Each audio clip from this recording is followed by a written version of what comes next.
Do you care to elaborate on the balls being chopped up? Because I have a clear idea of what you're saying. Like living in this country, just daily life in this country is a battle. So I can imagine the mistake that a lot of people make, especially people that have lived abroad. Obviously, you grew up here and you have your roots here. But it's almost like once you go abroad and then you're out of touch for a while and then you come back, you are cheap fodder. Your chicken, you are cheap fodder. You are rice fodder. And chicken. So I can imagine, especially like in an industry like Nollywood at the time, things are definitely a lot more sophisticated now. But in the 90s, 2000s, basically the home video era, that was when Nollywood actually, if we want to talk about the modern Nollywood as we know it today, that was when a lot of its origins were. And I can imagine that it was the wild, wild west during that. It was the wild, wild east, honest. It was horrible. It was horrible because the structure of the business is so steeped in their favor. So you make a film with your money. You produce a master copy of the film. You give it to them. They would give you a contract or a piece of paper that says for each one they sell, they give you 200 naira for argument's sake. And they went and produced the thing with their manufacturer who would duplicate the DVDs and tell you we produced 10,000 for argument's sake. Meanwhile, they produced 50,000. And they will take your 10,000, which you have to, so your only accounting tool is to give them the jackets, the cover for the sleeves for the DVD or the VHS, whichever it is. Yeah. And that's your only accounting tool. So they give you give them 10,000 sleeves and they will pack it in their store, go and print theirs from another printer or from the same printer for that matter, and they're selling. The day you come back to get accounts, they will say, no, neighbor, cow 4,000, cow 2,000. So I ain't go 1,000.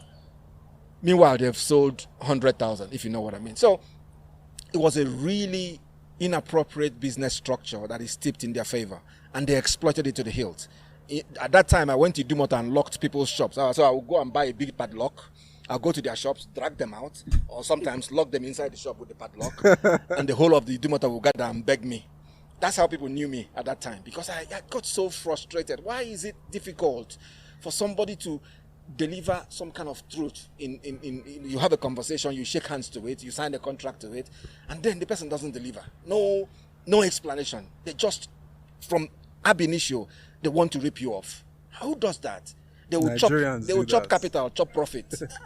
Nigerians do that. Nigerians and a very naive, young, British touched man that I came back, I just couldn't handle it. I just couldn't understand why it was difficult to get people to do what they swore that they would do. So I lasted 1 year of frustration, 1 year of real disappointment, and I went away. I went away and said, you know what, I'm coming back. I'm not running. Sometimes you have to retreat and live another day so that you can fight another day. And that's it. I came back, and my comeback film became The Mirror Boy. By that time, it was a different industry. It was more technical. It was more cinematic, and more fitted into my idea of film. Not all those. The uncle maltreats him, and then he goes to the Lagos and he becomes rich and he comes back. And I wasn't cut out to tell that kind of story. I was kind of a more international stories based on local content, but with international, palette. And I think the industry now suited me to the T, because it was more